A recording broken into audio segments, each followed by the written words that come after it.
really become a big wrestling fan until 1996 when I was about 8 years old. Still, I experienced wrestling even before that. I mean, how could you not? The 80s and early 90s were the era of Hulk Hogan. Hogan was everywhere. TV, movies, clothing, toys, and of course, video games. And when two of the most popular things from that era collided, we got WWF WrestleMania for the Nintendo Entertainment System. Picking this cartridge up as a kid and seeing Hulk Hogan ready to slam 1,000 Andre the Giants all hopped up on coke was more than enough for me to want to slide this in the NES and give it a try at least.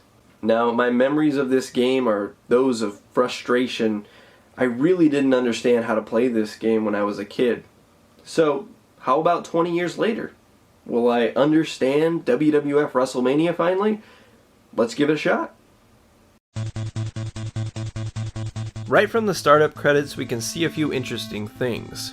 Firstly, Hulk Hogan was a trademark of Marvel Comics. That's right, for a long time, Marvel owned the rights to the Hulk Hogan name and would license it to the WWF or wherever Hogan was working at the time. It's a very interesting bit of trivia that I encourage you to go look up if you haven't already.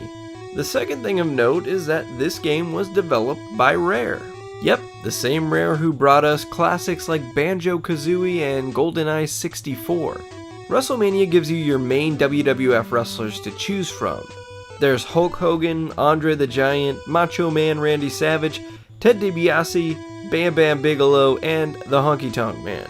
The movesets are very limited, but wrestlers can differ depending on their size and ability.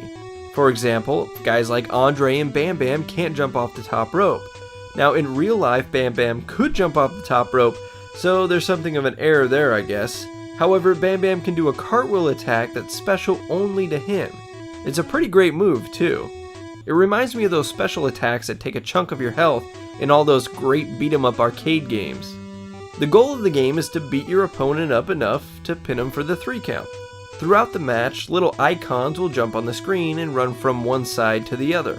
They seem to jump out at random, and sometimes your opponent gets like 4 in a row, so you'll have to keep your opponent from getting these.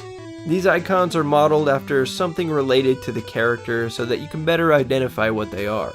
Ted DiBiase has a $sign, Macho Man has a pair of sunglasses, and Hulk Hogan has a golden X.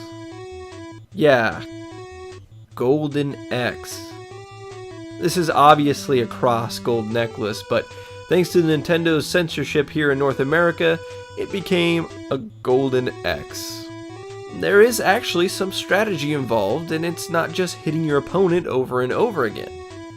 Okay, well, it's mostly that, but it's all about positioning. If your opponent has you trapped in a corner, there's a back elbow attack that is quick and can get you unstuck. But using certain moves will deplete your energy quicker, so you're going to have to be mindful of what attacks you use. You only have 3 minutes to win a match. If no one scores a pinfall, you have to restart the match over again. And these matches are tedious. Not to mention that if you lose a match, you have to start at the beginning of the tournament. This is what they called replay value back in the 80s.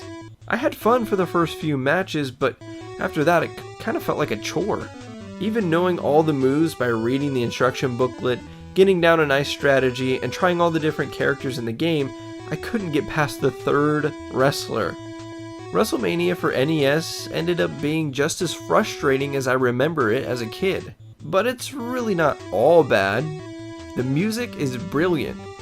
Everything from the opening theme to each wrestler's entrance music is really well done.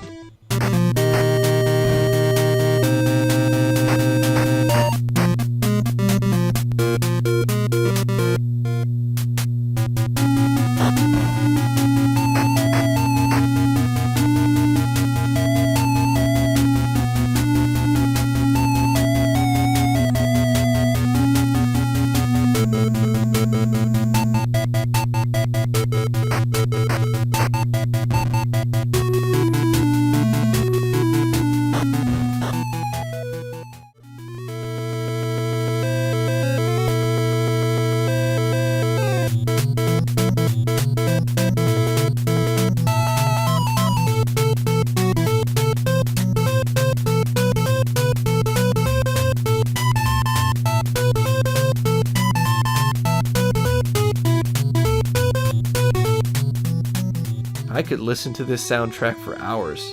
I also like the character sprites. For NES, they're not too bad. They're pretty distinct for what they are. The wrestlers' pictures are a different story though.